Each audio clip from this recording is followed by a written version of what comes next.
All right, everyone's ready for a little Danny Meyer, some happy hour. So I'll try to close it down pretty solid over here. Thank you, by the way, Sales Loft. Thank you, Derek and Sophie, for putting this together for me. So how many of you were in this session yesterday around LinkedIn? Smattering of folks, okay. How many of you guys follow me on LinkedIn or have seen our stuff on LinkedIn? All right, I got a lot of work to do, apparently, but hopefully we'll change some of that today. So I'm going to talk a lot. Look, any given year, we work with hundreds of organizations, sales and marketing organizations, from companies like LinkedIn, Microsoft, big corporates, down to like people with 5 people on their sales team. So we get a chance to see what's happening in sales, how buyers are interacting in really every major vertical that you could think of. And so I'm going to try to share some of the learnings and some of the trends that we're seeing that I think. How many are sales leaders here? How many people are sales leaders? All right, so vast majority, love it. And I think as a sales leader, we need to start to think about, right? And we need to start to think about what's ahead. I know sometimes it's so hard as a sales leader to think past this month or this quarter when you've got that pressure, but we have to start to think about what's going to happen down the road because there's some major changes that are getting ready to happen. As Derek said, started Scaled 6 years ago. We've got about 30 people based in Austin and New York now. Here's where you can come and find me. I'm very, very active on LinkedIn, somewhat on Instagram, so come find me. I try to put out relevant content. I'll talk a little bit about our strategy. So again, most of the companies we work with are growing technology companies that are looking to solve very specific sales and marketing challenges. And I started the company myself, and now we're moving upstream. So, okay, so my goal for today in this talk, I've got 41 minutes and 52 seconds. My goal for today is to try to give you guys the kernel that you need to start to think about what you're going to need to do with your sales team over the rest of 2019 and into 2020. That hopefully you're going to walk away with this with some very tactical things that you can do. I want to make sure that you all feel like, wow, this isn't just a bunch of philosophy. There's actually some nuggets in here. And then we're going to save the last probably 10 minutes for Q&A as well, too. Because this topic, I know a lot of you are going to have questions around what's working, what's not working, how do I actually deal with my CRO or my VP who's still breathing down my neck, but I want to make change. I'm sure none of you have to deal with that ever, right? Like guys like Derek. Okay, so I want to go back a little bit and kind of talk about like where we're at right now and kind of how we've got to this place, and also some of the stats around like what's happening in some of these. So at first, if we think about sales for forever, and still face-to-face is the best way to make a connection with a person. Right? I don't know of any other better way than one-to-one. The problem is face-to-face can't scale, right? Unfortunately. It'd be great if it could, right? Okay, so then we move to the phone, right? You have to think about it. Telemarketing didn't even start until the 70s. So we've only been using the phone in sales for like the last 40 years or so, okay? And the thing about the phone today, I'm actually pretty bullish on the phone. I think as we've moved towards so much email, I think the phone is actually like a pretty good place. But I'll tell you the problem that's getting ready to happen with the phone, I'm not going to talk too much about it later, is that in 2017, again, I won't make you guys guess, and there were over 30 billion robocalls. Last year, 50 billion. Guess what it's going to be in 2019? A lot, right?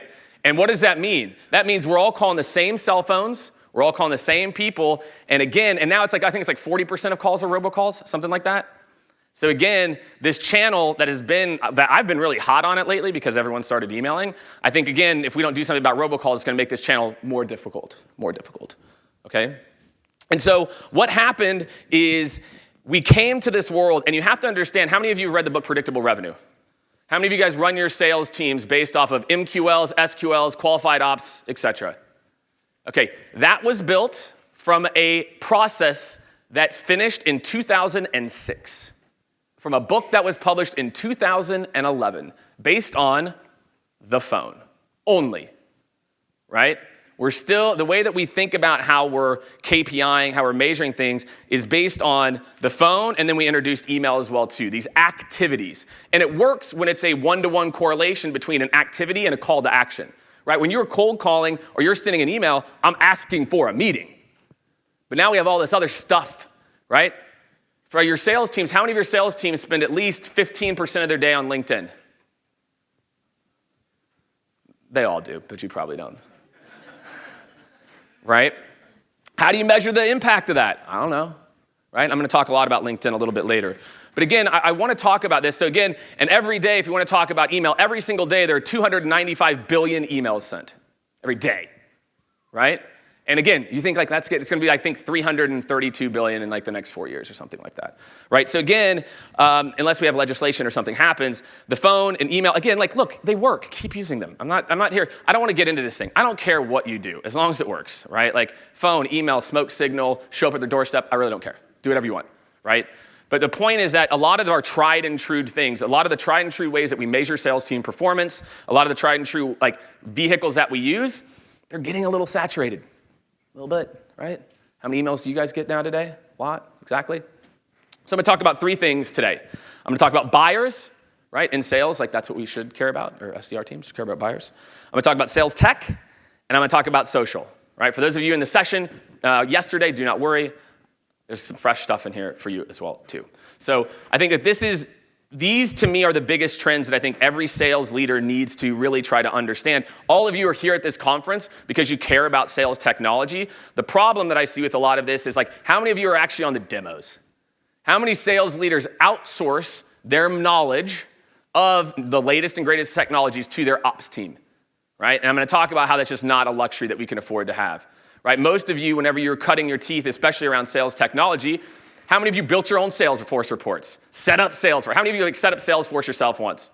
Built out your report, exactly, right? But how many of the times are we building out our own cadences and are building other things? How many times are we building out our own, playbooks, right? All right, so why does this matter, okay? So I want to talk about what's happening in B2C right now, okay? Last week, almost 500 stores closed, and we're not talking like Kmart's. We're talking Victoria's Secret. We're talking Gap. Guess what all these jobs are? Sales. All these people are salespeople, right? And what happens in B2C starts to come to B2B. It happens. It happens. I mean, sometimes it's 5 years, sometimes it's 10 years, right? Why were all of these jobs, why did these stores close? Buyer preferences have changed. And I'm telling you, my friends, they're changing in B2B as well, too.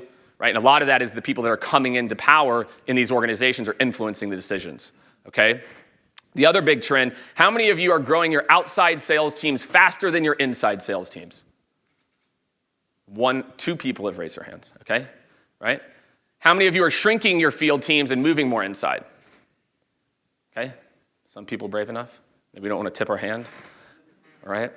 But I'm telling you, this is the move. Why are we doing this? Why are we making the move to inside, right? The reason we're making the move is, guess what? Your buyer doesn't care about coffee every week.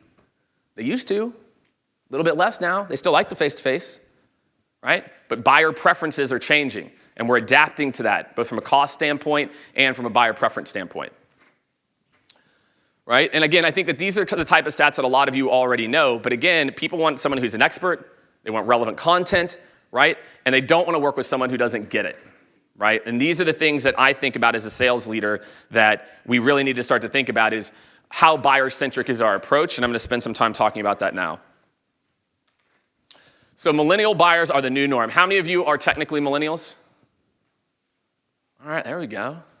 I'm like the cutoff. I don't think I'm actually a millennial anymore, okay? Right, so again, a lot of you in leadership are millennials. Right? And so that's great. I mean, I'm glad to see that. How many of your bosses are millennials? Boss's boss. Crickets, exactly. Right?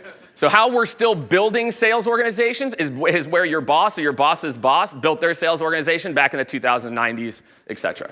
Right? So that's a lot of the plays that we're running, the same recycled plays, not built for millennials. Right? And why does this matter? Right? 3/4 of all buyers or people involved in the process are between 20 and 30 years old, right? We all care about, I mean, it used to be, right, the old adage was get to the decision maker. Got to get to the decision maker, right? But in reality, what does that decision maker do once you walk out of the room?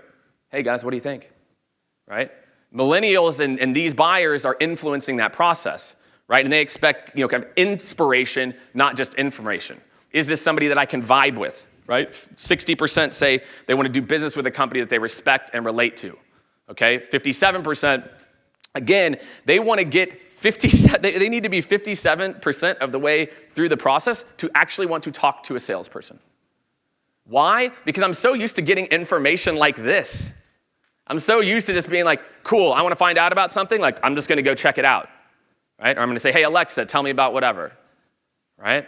So again, we have to understand that right now we create a lot of friction to give people information that's just not going to be allowed in the future. We create so much friction between our buyer because we got to get that hot lead, right? They got to download a form. How many form downloads, not demo requests, turn into the hottest deals? Crickets, exactly. But for some reason, like you don't understand, every single day there are 2.1 million blog posts published. 2.1 million. But yet your special flower blog post or something is like the one, you know? So again, we've got to decrease barriers to information and let people come to us. I'm going to talk about the company Drift in particular. I think it's doing a good job of that. So again, I just, my kind of challenge as a part of this, I'm going to talk about solutions toward the end here is, are we out of touch?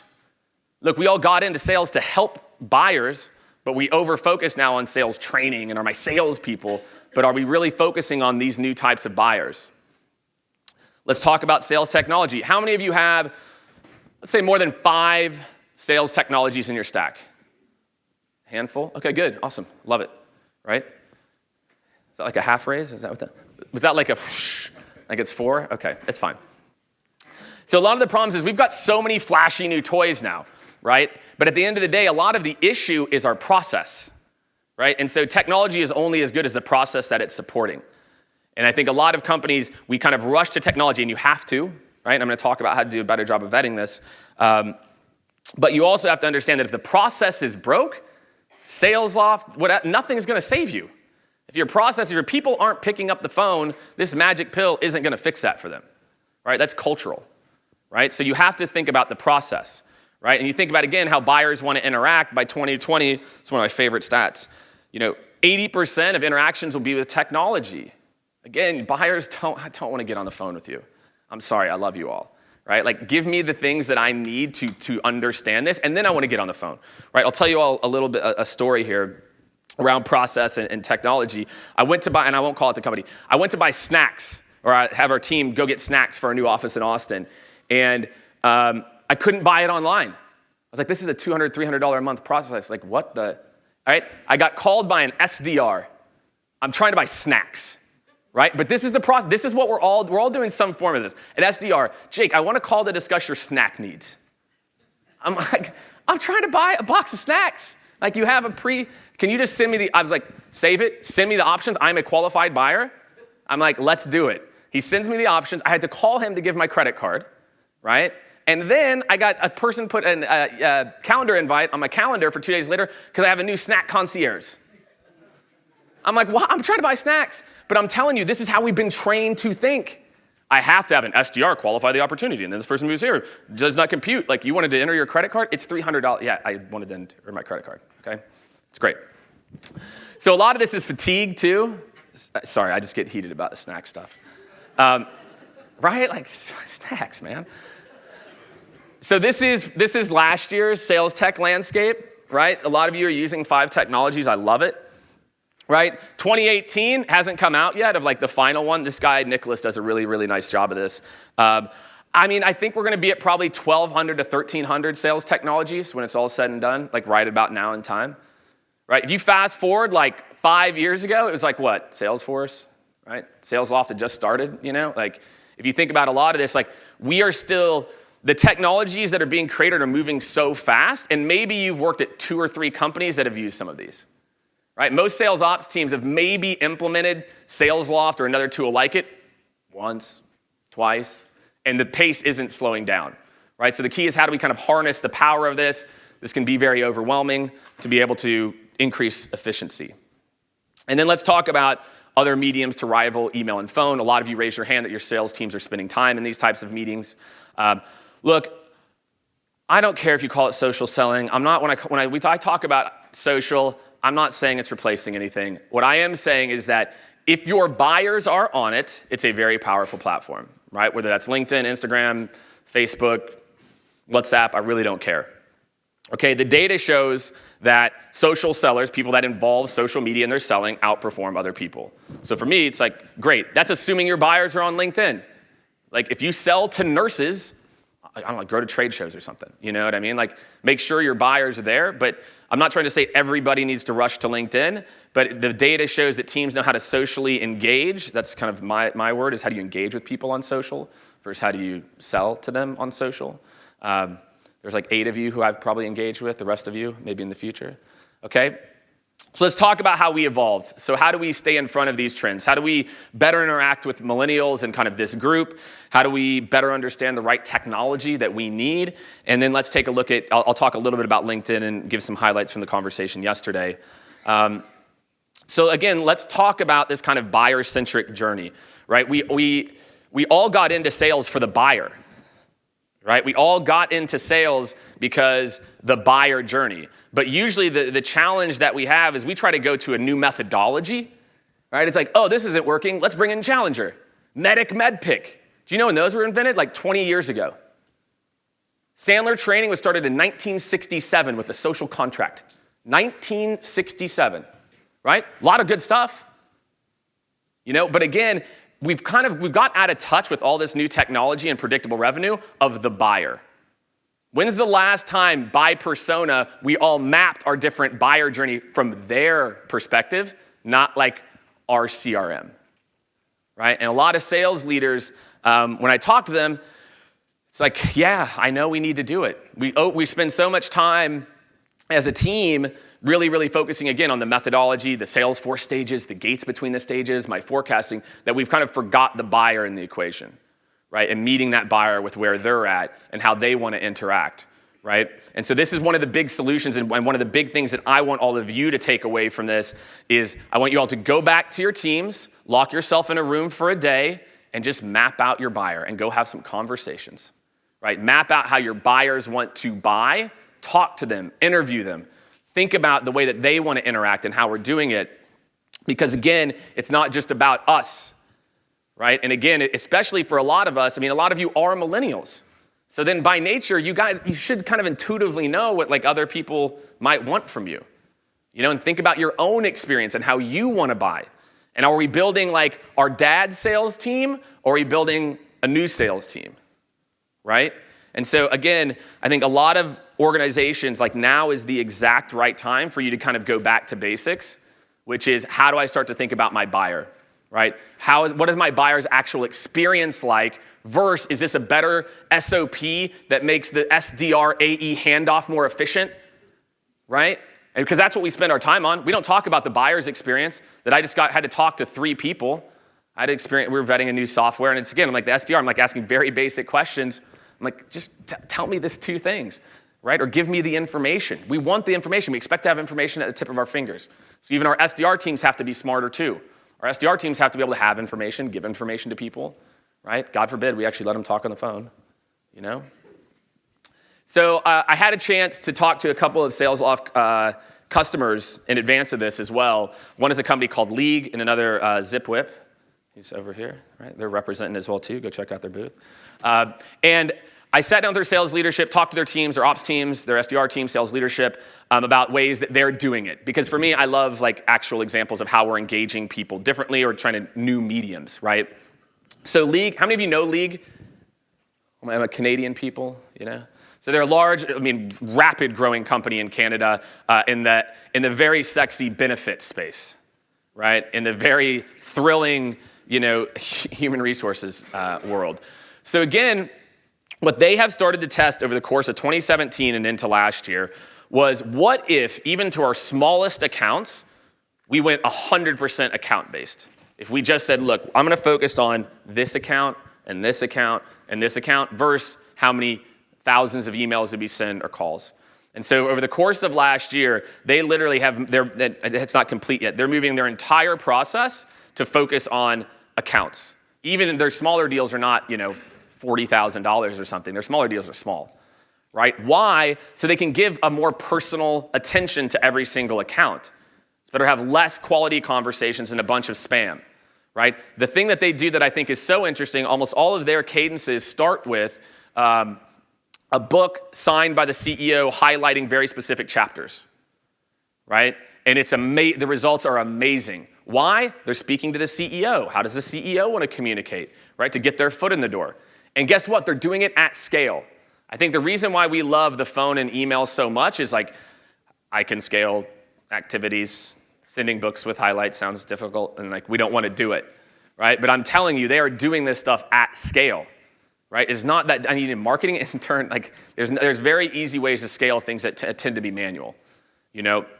And I think what they do is, again, and every single time, they're calling out very specific reasons on that connection and trying to make that personal connection, right? To inspire somebody to take action, right? And to me, I think this is where we're all gonna be headed. And again, we're still using calls and emails to follow up. That's fine, that's great, right? But the key for me is that, are we starting with some type of authentic interaction, right? We'll talk about, how many of you know ZipWhip? Raise it proud, there you go. So ZipWhip had a nice conversation with their team in particular. They help with text messaging. Go visit the booth. They can explain it much better than I do. But again, there's a couple of things that they do that I think is really interesting, is they integrate texting after the permission into a majority of their cadences, right? Why? That's kind of what we do. Like, you know, like it's so much easier to be like, hey, what's going on? Hey, did you have a chance to do that? Hey, do you have this? Because again, is your text messages aren't getting pummeled like your inbox, right? So if you can get permission, right? You have a conversation, maybe you reach out to them on LinkedIn. Hey, actually, let me do this. Hey, John, can I just text you a couple details? Right? There's a lot of different ways that you can do that. The other thing is they incorporate video. Why? Video, again, some type of personal connection. This is meant for you, right? All of their SDR teams actually use video in their cadences, right? So again, it's these other ways kind of meeting people where they're at that are very buyer-centric focused, right? I'm trying to make a connection with you as a CEO from our CEO at scale. I'm putting in, I want to text with you because that's just an easier, method for all of us involved, right? And video is just much more personal. It's a much better opportunity for me to try to make a connection. How many of you are using video right now? Every SDR is using it in every cadence? All right, a lot of hands went down. A lot of people are experimenting with video. Again, because we go back to it. How do I scale it, Jake? Like, you can scale it. We love calls and emails. God, they're just activities. It's so easy to track, right? But I'm telling you, there are companies that are scaling this, they're doing this at scale, right? Texting, is anybody doing texting? A handful? Okay, good. Again, another thing that's possible to scale. It's very possible, right? So again, I think when we talk about these buyer interactions, I really think that this is why we don't do it. I think calls and emails are just so beautiful. They're like these very specific things, and we don't know how to track some of these other things. But I'm telling you, there are lots of companies out here that are doing this at scale, right? That are actually able to integrate these other types of touch points to kind of meet these buyers where they want to be met, okay? Next is let's talk about technology, okay? Does everybody feel like maybe they have an inkling of some things, again, to go home and think about on this solution for the buyer journey? Remap our buyers. How do our buyers want to buy? Have we ever talked to them? Hey, what do you think about the SDR handoff? How many people have actually asked a buyer that? Well, how would you rate our SDR handoff process? Yeah, not a lot of people. It might be important. Maybe I want to ask them. How clunky was it? There's a lot of good ways to set people up and bad ways to set people up, okay? So let's talk about tech.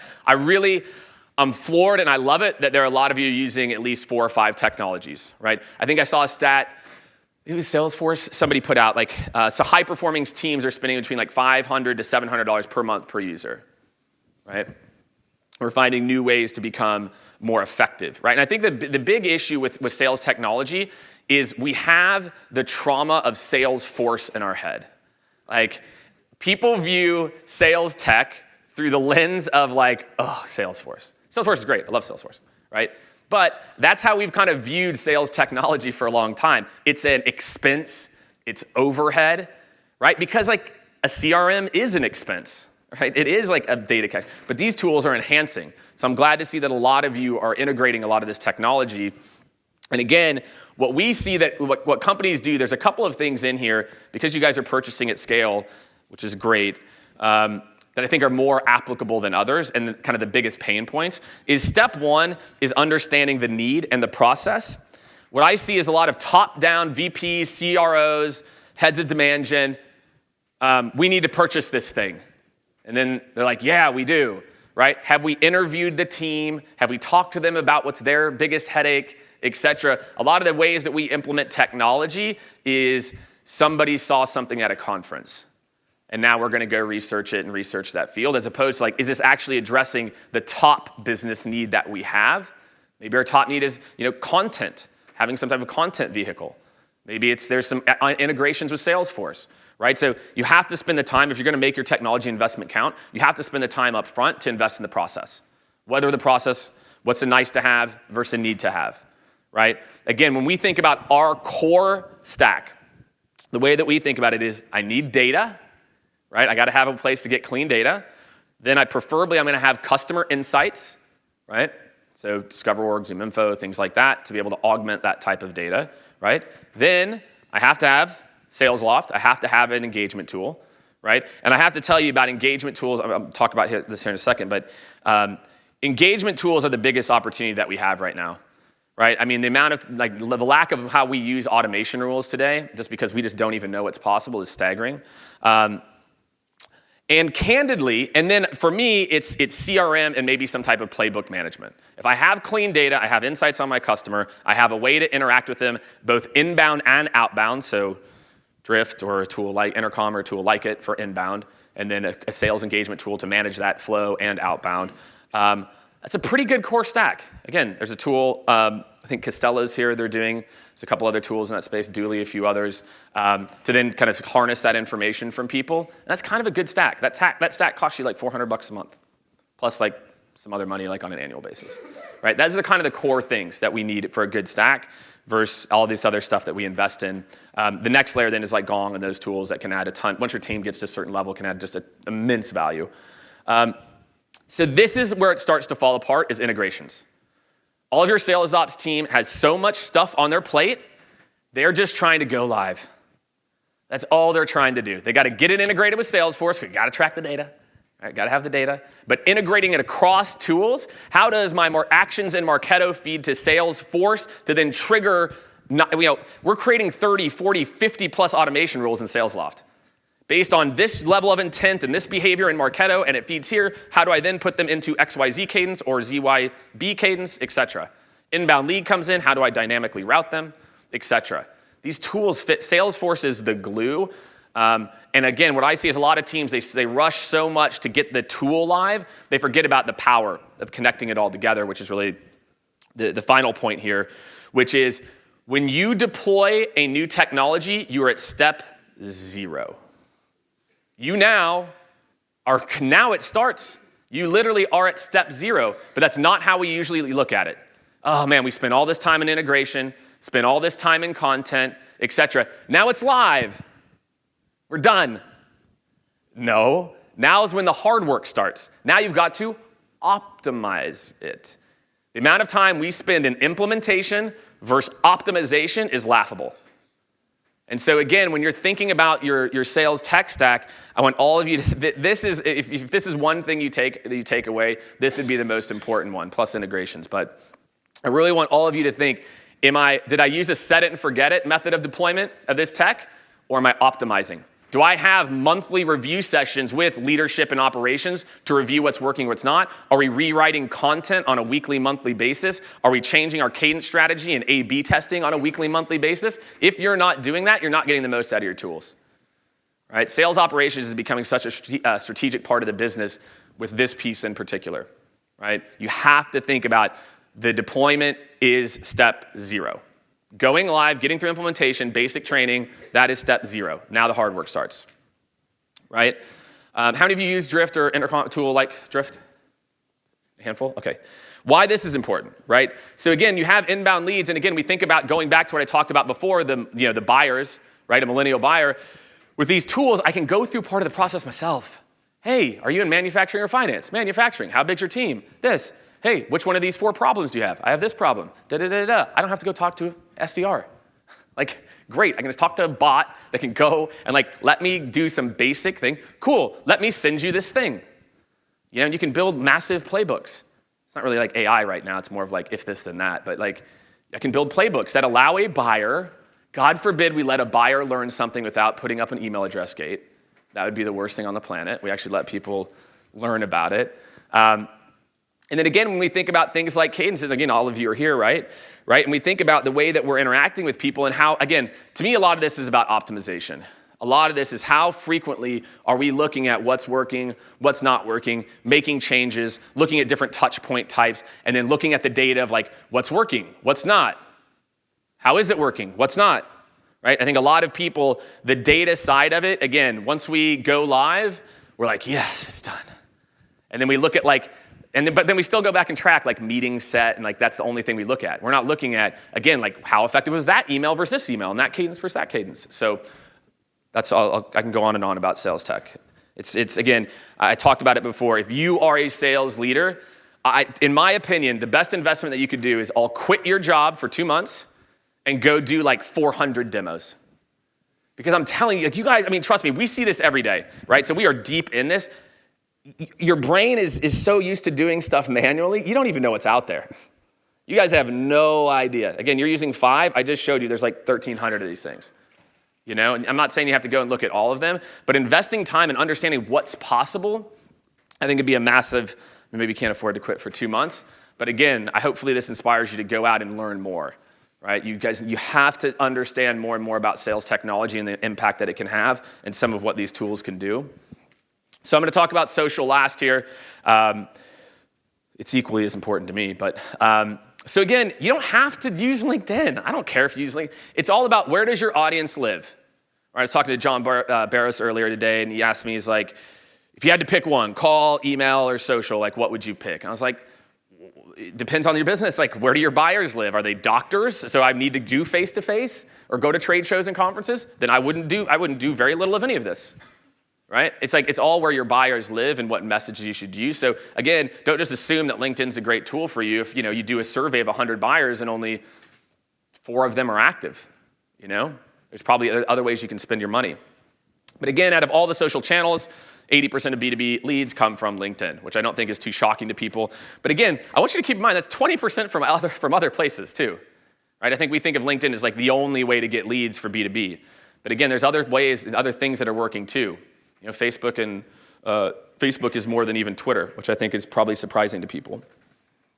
Okay, so I'm going to talk about the 3 must-haves for LinkedIn and how to think about your sales team's profile. How many marketing leaders are here? Are there any? Handful? Man, you raised that so proud. I love it. You can put it down now. That's good. Look, I have to tell you, so the issue with LinkedIn as it exists right now is marketing. It is not your job to shut down what people are doing on LinkedIn. It's not your job. Your job is to empower them. You're not telling them what to post on Instagram. You don't own their LinkedIn profile. They own their LinkedIn profile. I'm going to post whatever I want.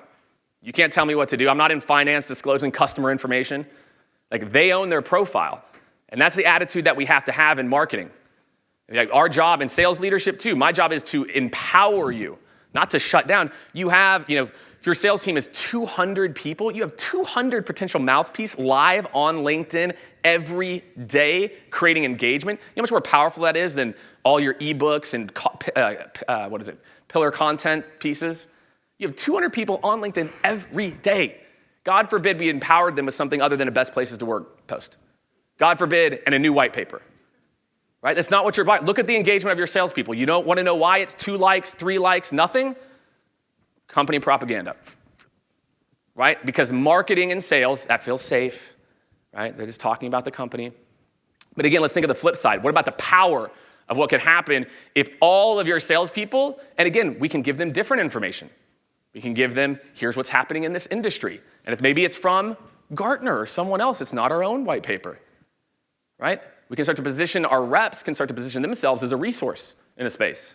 Right? So I'm going to talk about kind of how we need to start to mature and move our profiles, engagement, and then conversation and conversion, which I know all of us care about.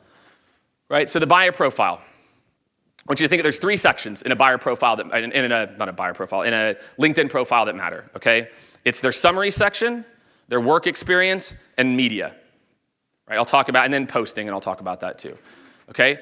So if you think about your summary, it's not in this deck, there are 129,000 people on LinkedIn with President's Club in their headline. 129,000. If it's you, it's all good. Look, if you're looking for a job or you sell into salespeople, like I'll kind of absolve you of some of this. You know what I mean? But again, you sell into IoT. You sell into fintech. Do you think like, look, I'm in operations in an industrial manufacturing company. You think I have a shit you made President's Club? You think I care that you're 125% to quota? I don't care about any of that. And your team is all spending 20% of their day on LinkedIn. And guess what? When they view your profile and they go back, they see President's Club, 125% to quota. I'm the best salesperson of all time. Maybe we should change that. Maybe we should flip it to how I actually impact my buyers, right? How I actually work with them. Maybe have some quotes there in the summary or something, right? If people are looking at your roles, just so you guys know, your roles are collapsed on mobile. So even if you have a role description or something, I can't see it on mobile. I have to click into it. And again, how do we now rewrite? I was actually talking to Jason here in the front row. He can show you his example, so bombard him later. And Jason and I were having a conversation about this, about, how do I rewrite my role to not sound like a salesperson, but an impact? And I think he did a great job. Jason Smith, by the way, check him out.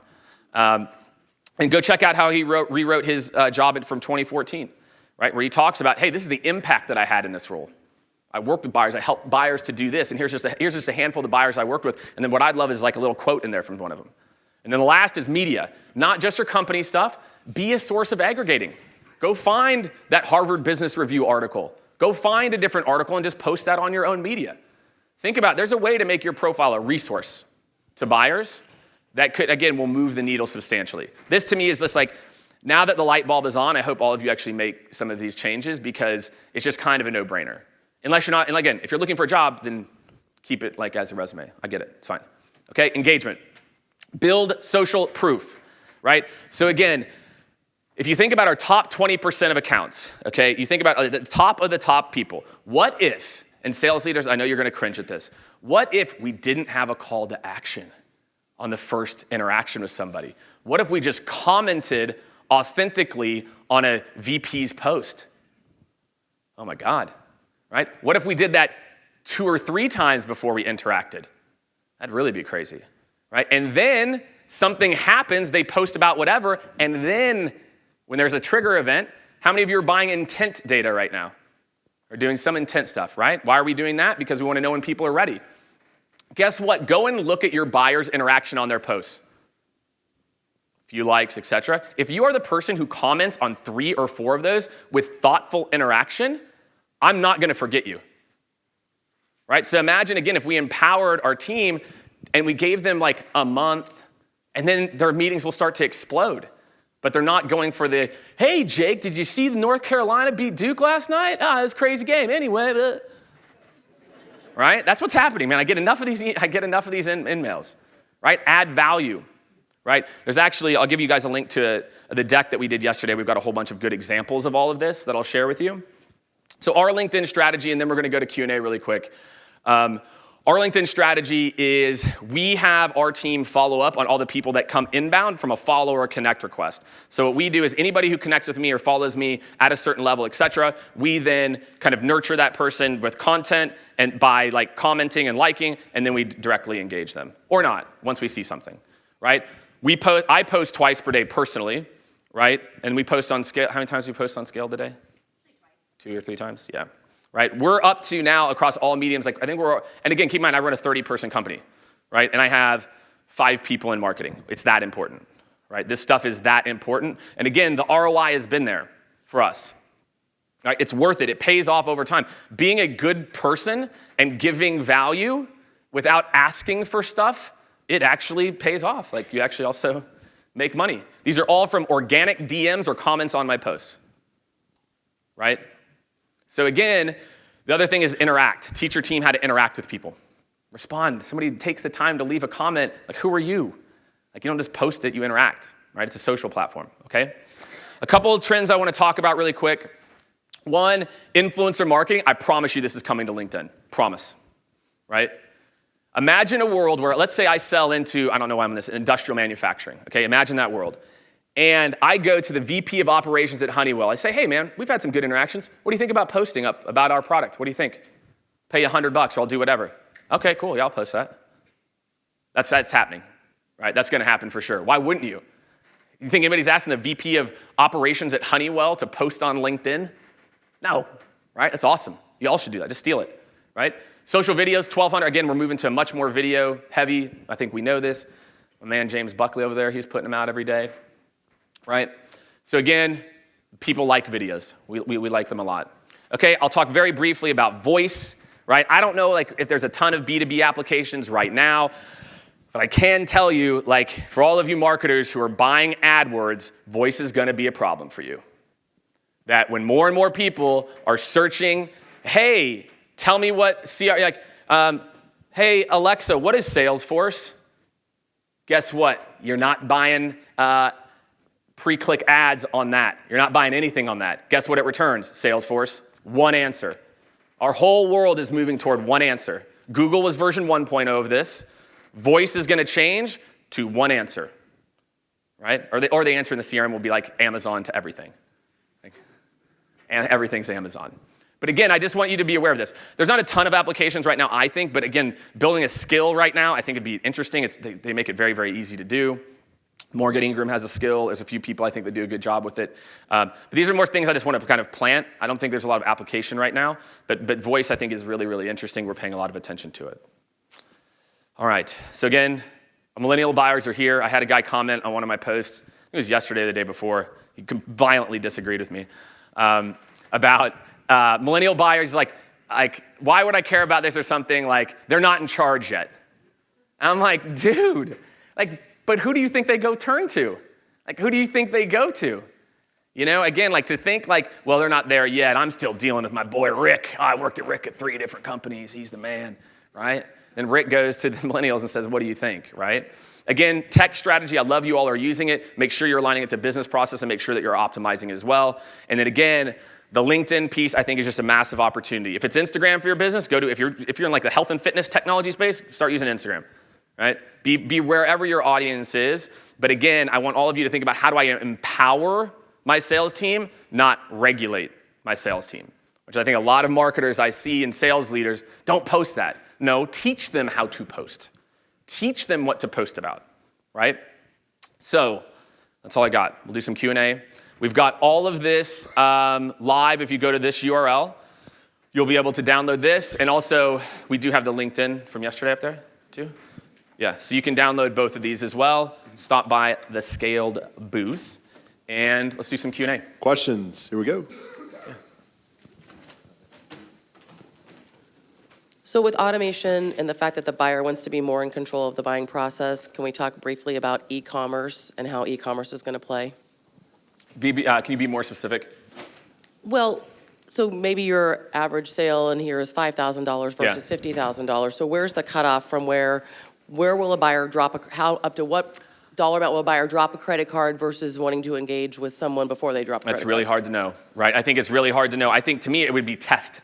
I would test where I inserted the call to action based on employee size or where you think the average sales price is going to be. I think now we're getting our price sensitivity to just run something on a credit card is getting up to $800, $1,000 a month, at least, right?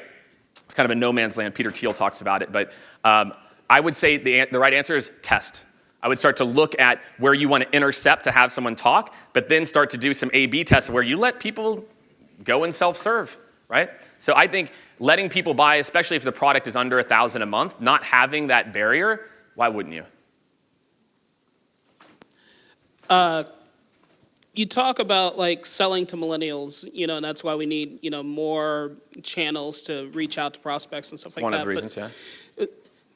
How do you, how long do you think it's going to take, marketing to, kind of step back in and start supporting, the new way that we're going after people? For instance, if I post something on my LinkedIn page about, something that I believe in or whatever, yeah. And, a customer engages me. And everyone's taking off? I see how it is. It's all good. All right. Later. It's my voice. Nobody likes it. No. But, I'm posting something. You say, well, teach them how to post. But how do we get companies to, rebuild their brand off of something that can be shared on LinkedIn? Something that somebody's actually going to I get the question. I think we're seeing a resurgence in brand marketing right now. I think here's what happened. When marketing automation came about, marketers were like, I have a toy. I have this thing now. I can track everything. Now it's all about conversions and SQLs, et cetera. And we went hard that way, hard to conversions. And I think we're actually pulling back where more companies I'm seeing are actually investing again in brand, where it used to just be demand gen. How many leads, how many of this, as opposed to what's the long-term value of brand. So I think it's going to be very company specific, but I think it's the companies that get the importance of brand and how do I empower people. So I don't know, I mean, that to me is the big trend that I'm seeing in a positive way. Is that, and by the way, we were that company too. We were, I mean, up until like 12 months ago, we operated the same way, and then we saw the results just weren't what we thought they could be. So to me, I think as marketing departments become more brand focused, I would look for companies where you're going to work or who you want to, especially if I'm in sales. If I'm in sales and a lot of you are sales leaders and I'm looking for my next sales leadership job, I want a job where marketing cares about brand, cares about voice, et cetera, not just SQLs. For me as a sales leader, it would be a main criteria is what is marketing doing to support sales? Because I think that bleed at the top of the funnel, to maybe answer the question too, is also really deep. Like I think marketing is kind of moving in with some of this intent-based stuff deeper and deeper into what we used to call sales. So I would look for brand marketing, people that actually do it. Because again, I can't make marketing do it. You had to find the people who believe it. Yeah. So I think sometimes what we see is a fear of control. I think sales reps fall into two groups. One group is super vocal and very good at creating things and putting it out there and representing themselves, while the other is afraid they might say or do something in their social media posts that could damage the company brand. Yeah. Where would you draw the line, and how do you align those efforts so that marketing and sales are working together on the messaging that's being represented by the individual contributions of the SDR? It's have the conversation. I don't know any sales leaders who are sitting down with their team. Hey guys, let's do a session on LinkedIn. Let's talk about the type of organic posting. We're focused on what they're sending in mails. Like what is that in-mail? But nobody, I think that, James, to your point, nobody's having the conversation with the sales team, and that's where it starts. I also think what's really important is, look, it's a learning process. You have to learn what posts and what again, I've posted 400, 500 times in the last year, right? Like, it's learning. Like, it kind of sucked in the beginning. Like, I mean, they weren't good. What I thought was good. So I think you have to be, I think it's a combination of inviting the conversation and then understanding that it's experimentation.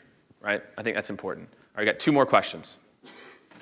I'll hang out for a little bit. I guess that's me. Yeah, that's you. A few years ago, I made the decision to stop posting articles on LinkedIn and instead use my blog directly because the LinkedIn had no long tail. And I wanted my content to have some value beyond today. Has that changed? Is there a long tail now with any LinkedIn content? Or am I best off like posting 2 paragraphs and then keeping most of my content on my blog? Yeah, exactly. And find other ways to direct people back to it that aren't just linking to it. Yeah, no, we're not seeing, again, we were putting out blog posts every single day until June. We have not put out a blog post since June. I didn't even see the value in it. I'd rather just build audience there. Now, granted, we're going back to it, but it's much more to me important to do that. All right, last question, and then you guys got to get over to Danny Meyer. Yeah. Are there any product categories that you're particularly excited about going forward? Product categories. Candidly, and this isn't just because we're at Sales Loft's conference, I think most of you are underutilizing your sales engagement platform. You're only using it for like outbound outreach. You're not using it in the sales process, and you're definitely, the account management, every single one of your account management teams should be using a cadence. You have a customer, they renew in a year, you want to have a cadence of activities to talk to them. Sounds pretty logical to me. And then couple that with automations. The fact that I can actually create a lot of if this, then that. So to me, I believe in this space. I believe in that sales engagement is our version of marketing automation. The space is going to be that big, right? So I think most of you are scratching the surface of what tools like SalesLoft can do for you. 100%. All right. Thanks, everyone. All right.